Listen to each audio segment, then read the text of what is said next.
Assalamualaikum warahmatullahi wabarakatuh.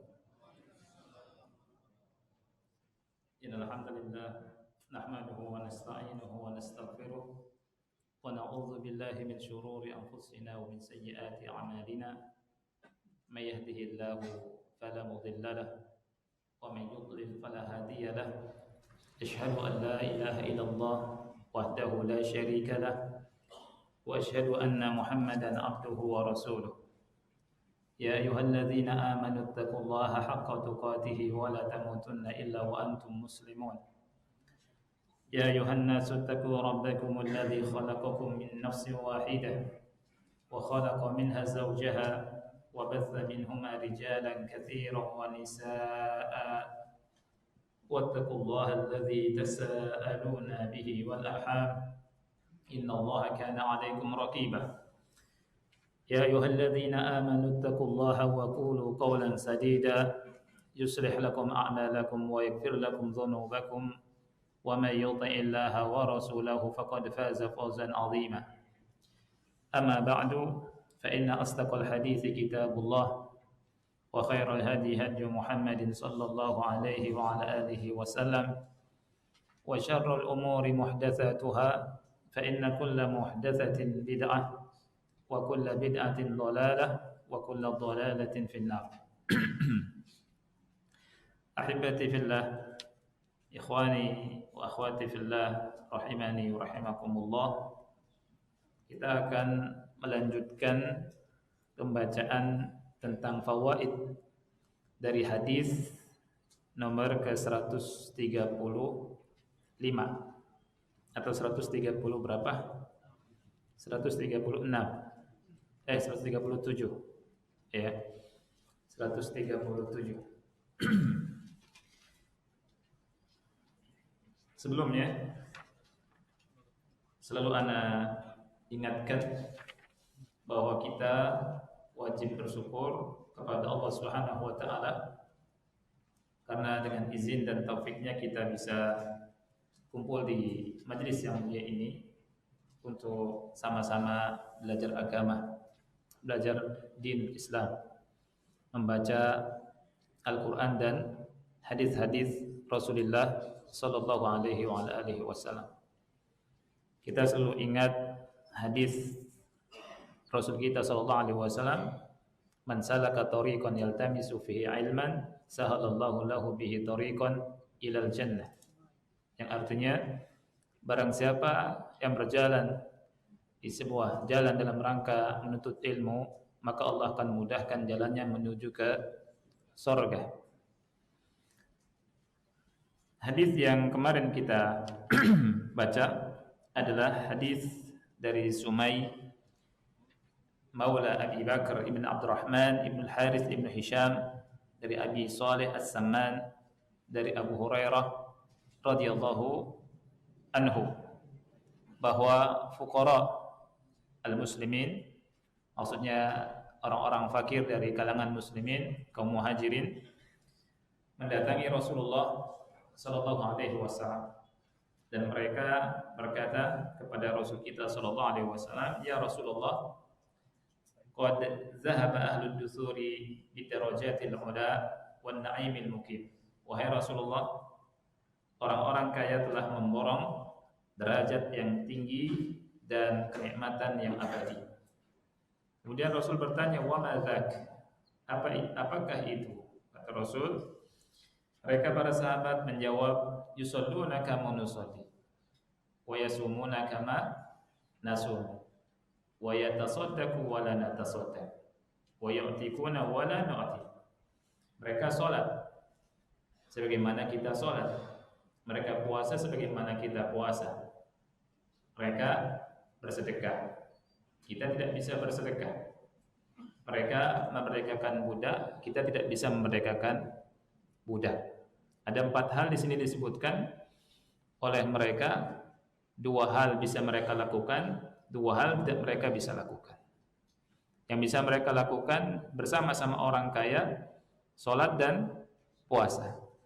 2 hal yang mereka tidak lakukan karena tidak memiliki harta, bersedekah dan memerdekakan budak.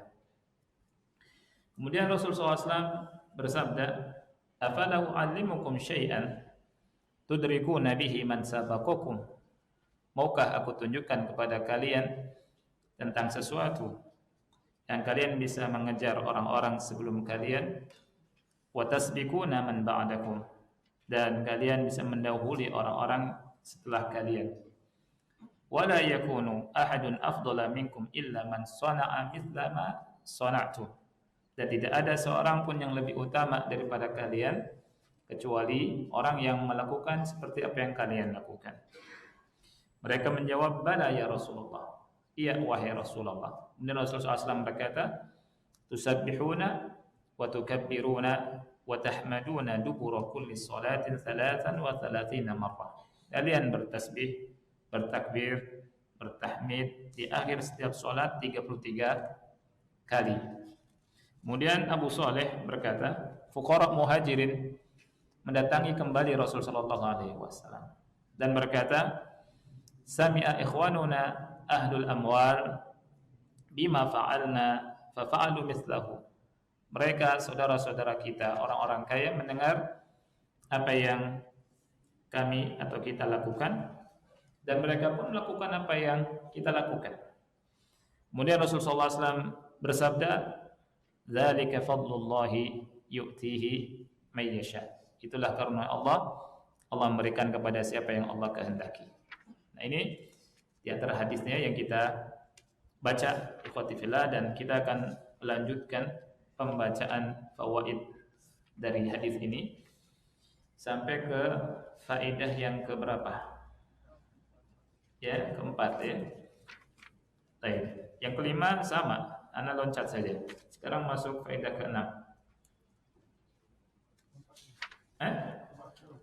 Keempat apa itu? Keempat belum? Oh, keempat, sekarang keempat. Oh, antara keempat dan kelima hampir sama. Iya. Akhir keempat tadi. Baik, yang keempat, bahwa Nabi Shallallahu Alaihi Wasallam tidak mengetahui hal yang lain. Sudah kan? Sudah kan? Baik. Kita masuk faedah berikutnya. Faedah yang kelima di antara ya. Iya. Ada Nabi sallallahu alaihi wasallam la yatakallamu ala syai'in illa haitsu ya'lamu ma dzaka. Haitsu ya'lamu ma dzaka fala yatasarra'u fil hukmi ala syai'i liqaulihi qala wa ma dzak. Jadi di sini faedah yang keenam. Jadi yang bawa kitabnya antum lihat di faedah yang keenam. Antum tulis saja faedah yang keberapa lah ya. Nabi sallallahu alaihi wasallam itu tidak berbicara tentang sesuatu kecuali dengan dasar ilmu.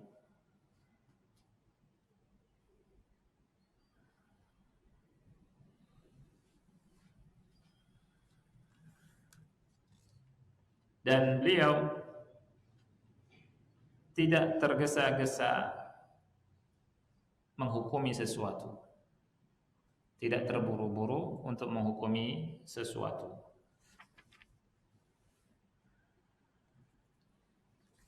Jadi ada istilah al-hukmu 'ala syai' far'un an tasawwurihi.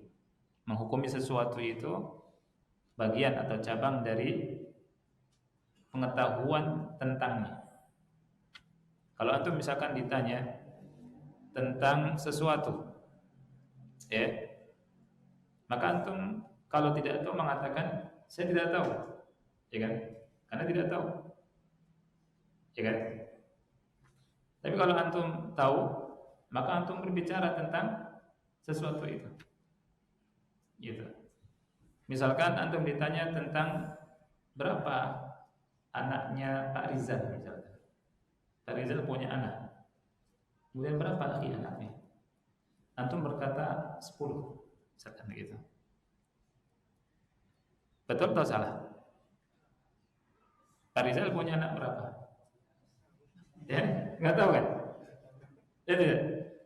Nah kalau antum ngomong 10, antum ngomong pakai ilmu atau pakai ngarang-ngarang? Ngarang-ngarang. nggak boleh. Ya, ya. Dan ngarang-ngarang itu tidak boleh. Oleh karena itu, berbicara harus didasari dengan ilmu.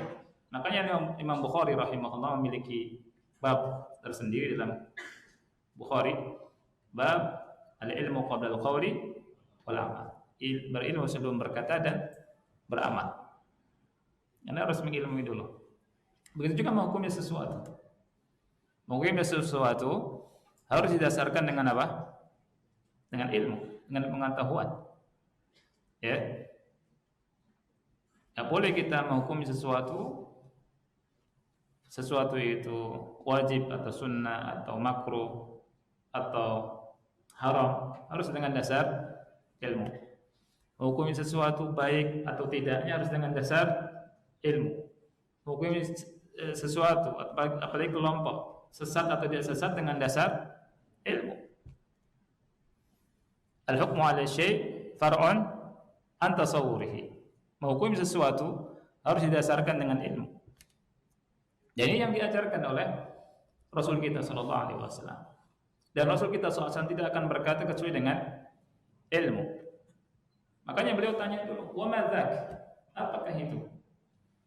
Ya, Rasul bertanya, karena Rasul sallallahu alaihi wasallam tidak tahu hal gaib dan belum mengetahui hal itu, dan Rasul sallallahu alaihi wasallam ingin mengetahui dasarnya apa. Setelah tahu, baru Rasul sallallahu alaihi wasallam berbicara.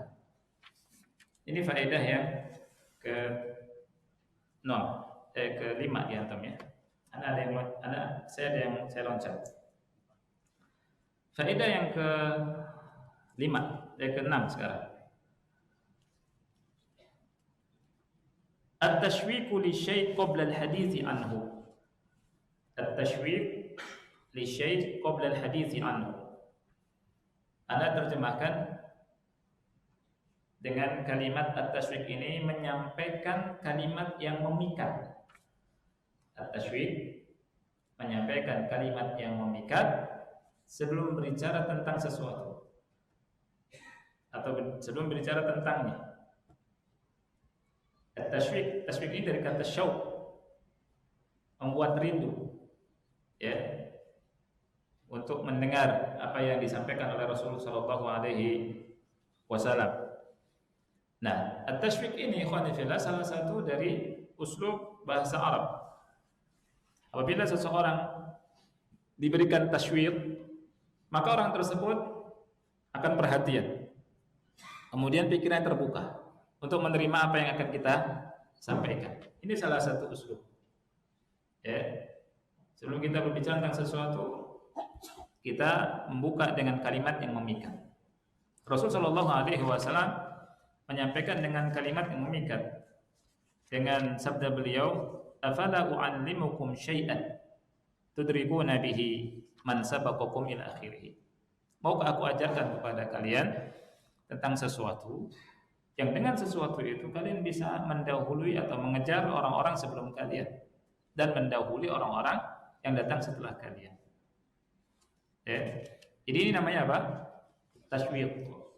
At-tashwiq. Nah, banyak dalam Al-Quran ya Allah menggunakan kalimat tashwiq supaya lebih siap.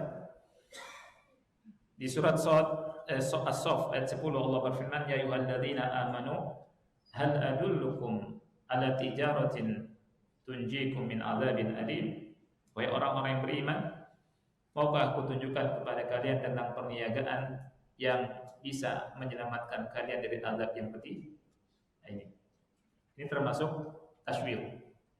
Ya.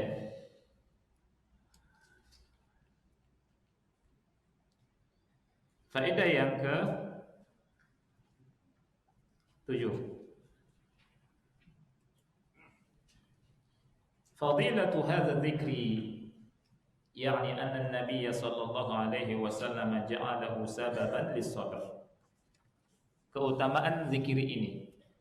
Keutamaan dari zikir ini, di mana Nabi sallallahu alaihi wasallam menjadikan zikir ini merupakan sebab untuk mendatangkan kesabaran.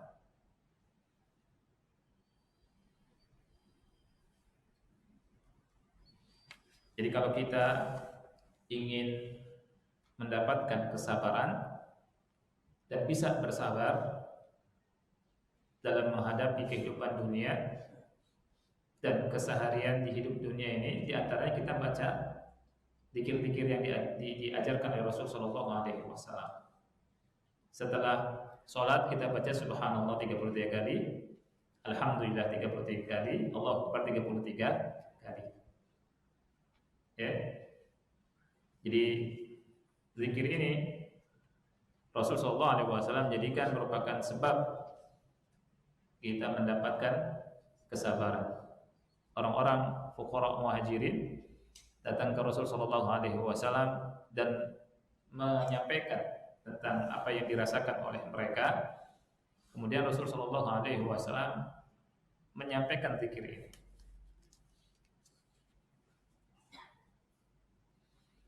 Dan ini merupakan solusi menghadapi cobaan dunia dan solusi untuk bisa bersabar.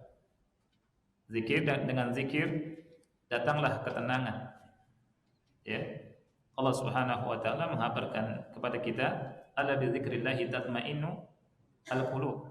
Ketahuilah hanya dengan berzikir kepada Allah hati menjadi tenang. Ya. Dan solusi menghadapi cobaan dan berbagai macam ujian, berbagai macam musibah, cobaan dunia dengan kembali kepada Allah Subhanahu wa taala. Dan banyak dicontoh oleh kaum terdahulu dan oleh Rasul dan para sahabat Rasul sallallahu alaihi wasallam. Seperti misalkan istrinya Ibrahim yang bernama Hajar. Ya kan? Istrinya Ibrahim yang bernama Hajar, ketika Allah perintahkan Nabi Ibrahim untuk berangkat membawa Hajar ke tanah yang tandus, di wadin ghairi dzi zar'in inda baitikal muharram, di lembah yang tidak ada tanaman sama sekali, di samping tanah suci, di masjid Allah Subhanahu wa taala yang nanti akan dibangun oleh Ibrahim dan anaknya di situ, Ka'bah. Tidak ada tanaman dan diperintahkan untuk ditinggal di situ. Seorang wanita sendiri dengan anak kecil. Ya. Nah, ketika Nabi Ibrahim hendak meninggalkan Hajar, Nabi Ibrahim berjalan tanpa melihat Hajar di belakang. Dan antum sangat tahu bahwa perasaan seorang suami ketika meninggalkan istrinya, kekasihnya, ini sangat berat. Ya, tapi ini perintah Allah dan ujian sangat besar dihadapi oleh Ibrahim dan istrinya Hajar menghadapi ujian dunia. Tapi Hajar itu mengingat Allah. Hajar yang mau ditinggal sendiri bertanya kepada Ibrahim, Allahu amaraka bihadza? Apakah Allah yang memerintahkan ini? Kemudian kata Ibrahim, ya. Apa kata Hajar? Idzan la yudayya'una. Kalimat itu yang dipegang. Kalau begitu, pasti Allah tidak akan menyia-nyiakan kita. Selesai. Ya. Ini solusi.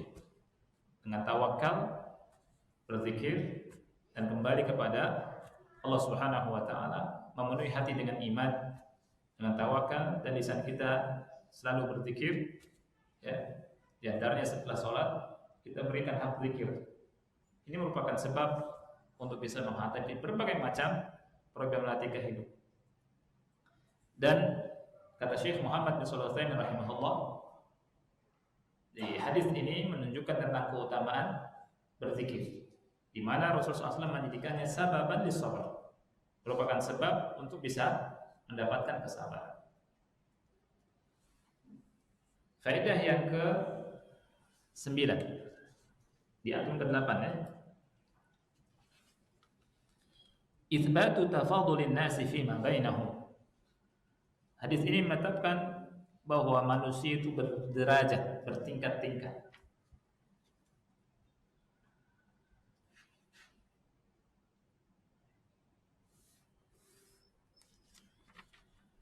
Diambil dari mana, ikhwan? Antum lihat lagi hadisnya. Diambil dari mana? Dari sabda Rasul, wala yakunu ahadun afdala minkum. Tidak ada seorang pun yang lebih utama dari kalian. Ini menunjukkan bahwa manusia itu bertingkat-tingkat. Tidak ada seorang pun yang lebih utama daripada kalian, kecuali kalau orang itu melakukan seperti apa yang kalian lakukan. Ini menunjukkan ikhwati fillah, manusia tidak satu derajat, bertingkat-tingkat. Dan bertingkatnya manusia ini tidak diragukan lagi. Menurut his itu indrawi, menurut fitrah dan menurut syariat. Hissan wa apa lagi? Syar'an wa fitratan. Menurut tiga hal ini. Bertingkatnya manusia secara hissan ini dari sisi indrawi. Syekh Utsaimin berkata di sini, fakullun ya'lamu anna an-nasa yatafadaluna fil quwwati wan nashati wal hazmi wal hifdhi la ishkala fi hadha. Seluruh orang tahu bahwa manusia itu memiliki tingkatan-tingkatan yang berbeda-beda. Dari sisi kekuatan, dari sisi nasyat atau nasyat yakni kerajinan, ya, semangat,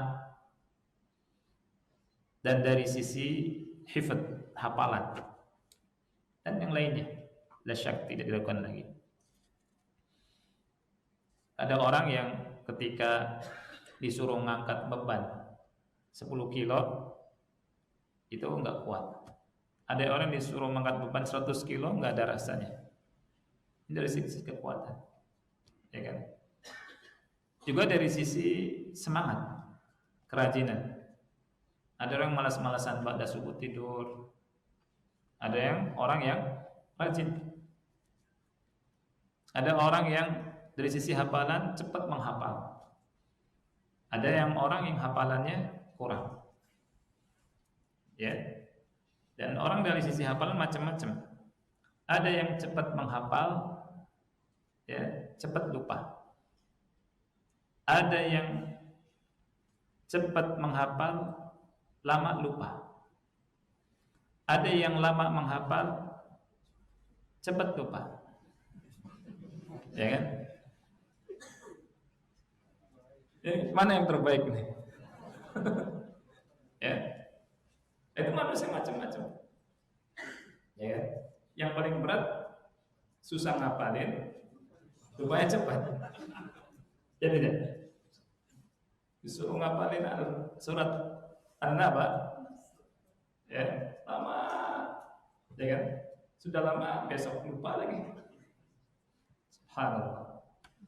Nah, ini kekuatan orang macam-macam, bertingkat. Ini dari sisi his yang bisa kita rasakan, bisa kita dengar, bisa rasakan, ya. Kemudian dari sisi fitrah, dicontohkan sama Syekh Utsaimin,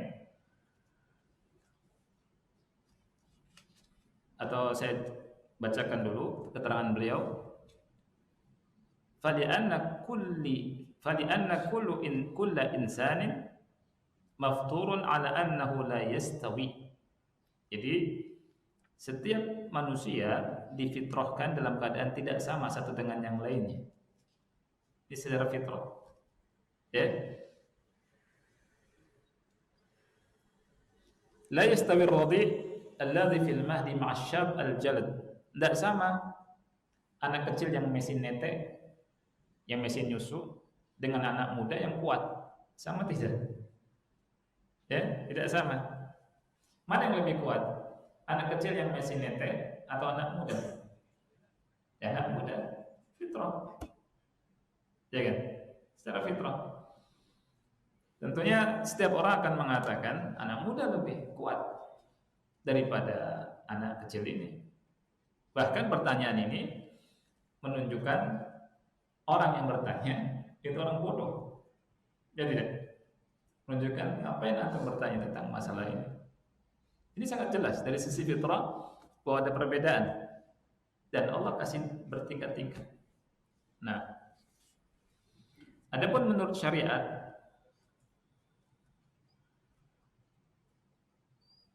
dalilnya adalah firman Allah Subhanahu wa taala di antaranya surat An-Nisa ayat 34. Allah berfirman, "Ar-rijalu qawwamuna 'alan nisa bima faddala Allahu ba'dahum 'ala ba'd." Laki-laki itu adalah pemimpin wanita dengan dasar Allah Subhanahu wa taala melebihkan sebagiannya di atas yang lainnya. Dan antum kita semua juga harus ingat tentang apa yang Allah firmankan di surat Az-Zukhruf ayat 32 kemarin yang kita baca. Di mana Allah Subhanahu wa taala berfirman, "Ahum yaksimuna rahmata rabbik?" Apakah mereka yang membagi-bagi rahmat Rabbmu? Nahnu qasamna bainahum ma'isyatahum fil hayatid dunya. Kamilah yang membagi di antara mereka ma'isyah mereka dalam kehidupan dunia. Wa rafa'na ba'dahum fawqa ba'din darajat. Dan kamilah yang mengangkat sebagian mereka di atas sebagian yang lain beberapa derajat. Liyattakhidha ba'dhum ba'dan sukhriya. Agar sebagian mereka dengan yang lainnya bisa saling memanfaatkan. Jadi di sini Allah Subhanahu wa taala menyebutkan bahwa manusia itu berderajat. Ada yang kaya, ada yang miskin, ada yang kuat, ada yang lemah, dan yang membagi-bagi siapa? Allah Subhanahu wa taala.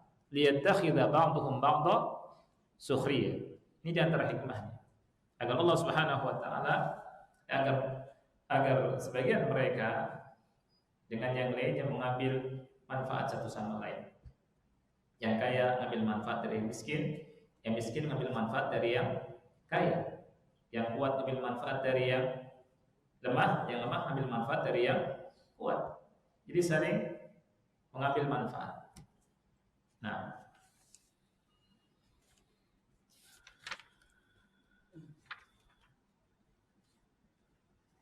jadi hadis ini menetapkan tentang tafadulnya manusia.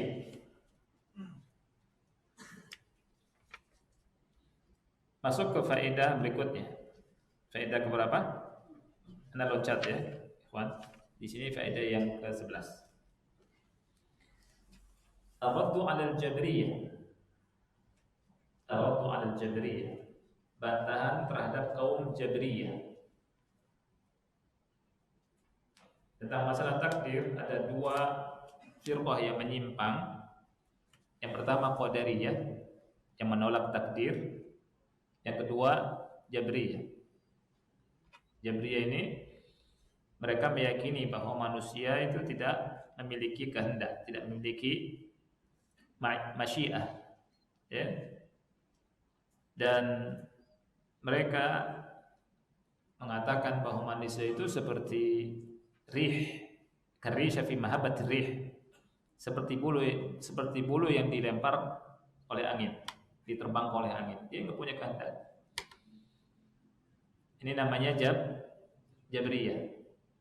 Ya, bantahannya adalah Allah Subhanahu wa taala atau Rasul kita sallallahu alaihi wasallam mengatakan illa ma sana'a mithla ma sana'tum. Kecuali seseorang yang melakukan perbuatan seperti yang kalian perbuat. Rasulullah SAW menetapkan bahwa kalian juga memiliki perbuatan. Isbat. Jadi kita manusia punya keinginan, punya kehendak, punya perbuatan. Nah itu. Tapi kalau Jabriyah tidak. Manusia tidak memiliki kehendak, perbuatan, itu semua dari Allah. Ya.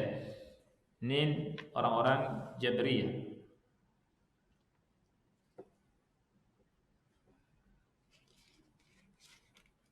Jadi kalau mereka itu sampai nantinya ya melakukan maksiat juga mereka mengatakan ini sudah kehendak Allah, bukan kehendak mereka.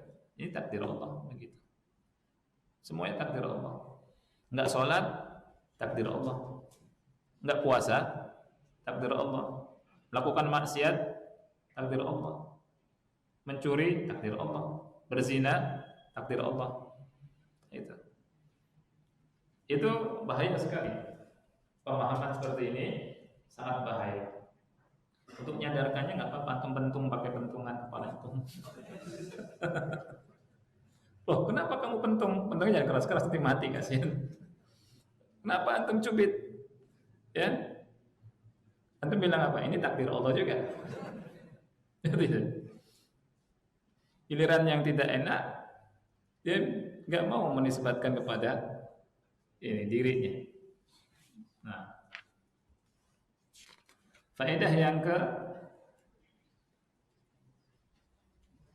berapa di antum? Berikutnya, tulisnya berikutnya.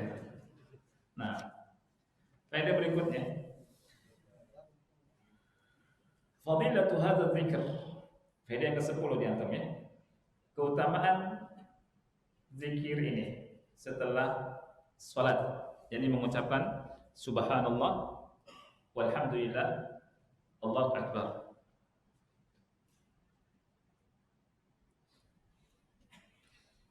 Kalau antum mau mengucapkan subhanallah, kemudian Allahu akbar dulu, kemudian alhamdulillah. Urutannya boleh seperti itu. Subhanallah, alhamdulillah, Allahu akbar, subhanallah, Allahu akbar, alhamdulillah. Ya. Jadi di sini mudah saja. Kemudian di riwayat di hadis yang lain, ikhwan, ditambah dengan bacaan la ilaha illallah wahdahu la syarikalah lahul mulku wa lahul hamdu wa huwa ala kulli syai'in qadir. Dikeluarkan oleh Imam Muslim dalam sahihnya. Dengan mengucapkan ini maka sempurna menjadi 100. Ya. Baik. Kemudian ikhwati fillah, di buku ini Syekh Muhammad bin Shalih Al-Utsaimin rahimahullah menyebutkan 4 tata cara berzikir, ya, dengan zikir subhanallah, alhamdulillah, Allahu akbar, ya, setelah sholat, yang beliau jelaskan bagus sekali di sini. Baik. Tadi 4 cara berzikir setelah sholat fardhu. Kata beliau, sisi yang pertama atau cara yang pertama itu mengucapkan subhanallah walhamdulillah wallahu akbar 33 kali. Jadi digabung subhanallah walhamdulillah wallahu akbar. Ucapannya 33 kali. Kemudian setelah itu mengucapkan la ilaha illallah wahdahu la syarikalah lahul mulku wa lahul hamdu wa huwa ala kulli syai'in qadir. Ini boleh cara seperti ini. Jadi gimana bacanya? Subhanallah walhamdulillah wallahu akbar 33 kali. Kemudian ditutup dengan la ilaha illallah wahdahu la syarikalah lahul mulku wa lahul hamdu wa huwa ala kulli syai'in qadir. Sempurna jadi 100. Ya. Cara yang kedua, antusabbihallaha salatan wa salatina wahdaha. Bertasbih, ucapkan subhanallah 33 kali sendiri. Jadi subhanallah, subhanallah, subhanallah, subhanallah sampai 33 kali. Wa tahmadullaha salatan wa salatina wahdaha. Setelah itu mengucapkan tahmid hamdalah 33 kali. Alhamdulillah, alhamdulillah, alhamdulillah, alhamdulillah 33 kali. Kemudian wa tukabbirullaha arba'an wa thalathin. Ucapan takbir 34 kali. Allahu akbar, Allahu akbar, Allahu akbar, Allahu akbar sampai 34 kali. Jumlahnya berapa? Jadi 100. Ini cara yang kedua.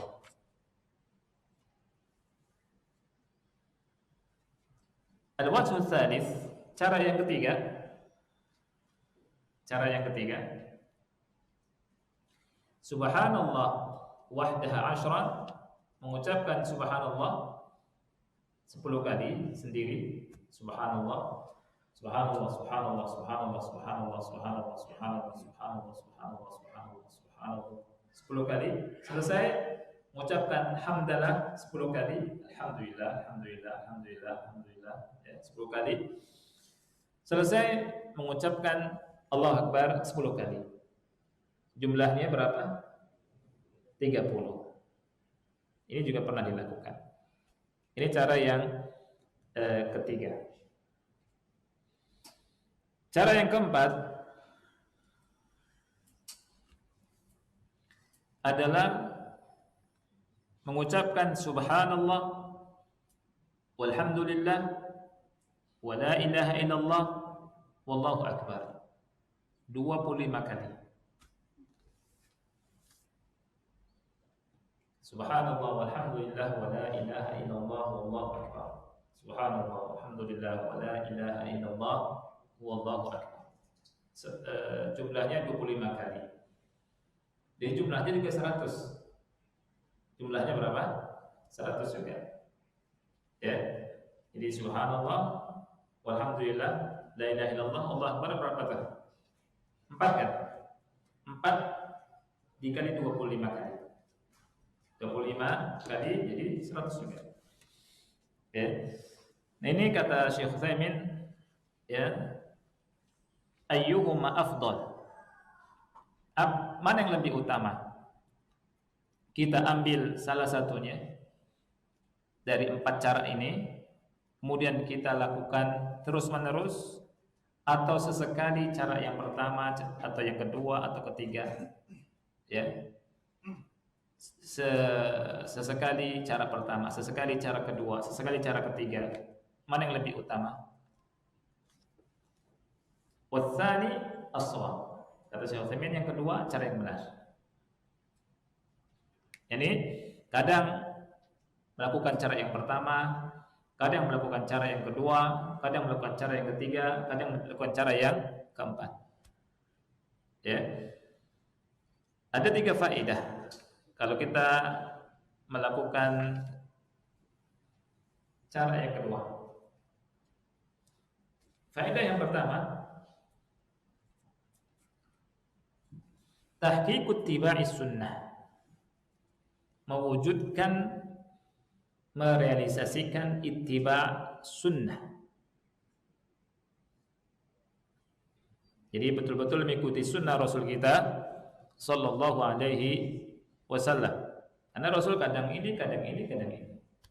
Kalau kita hanya satu saja, kita belum sempurna melakukan ittiba' kepada Rasul kita sallallahu alaihi wasallam. Ya. Jadi kadang kita baca subhanallah walhamdulillah wallahu akbar 33 kali. Kemudian dengan 100-nya la ilaha illallah wahdahu la syarikalah lahul mulku wa lahul hamdu wa huwa ala kulli syai'in qadir.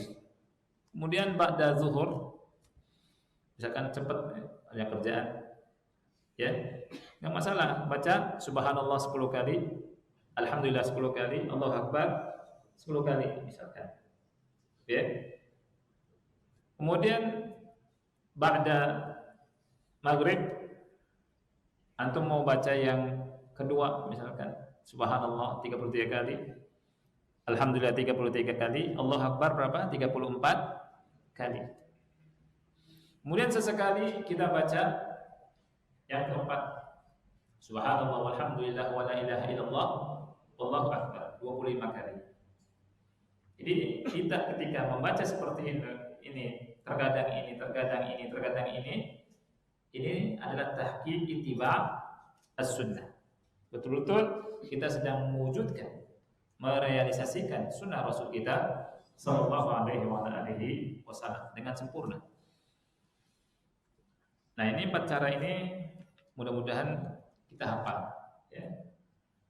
Saya ulangi supaya ingat. Yang pertama caranya adalah kita membaca subhanallah walhamdulillah wallahu akbar berapa kali? 33 kali.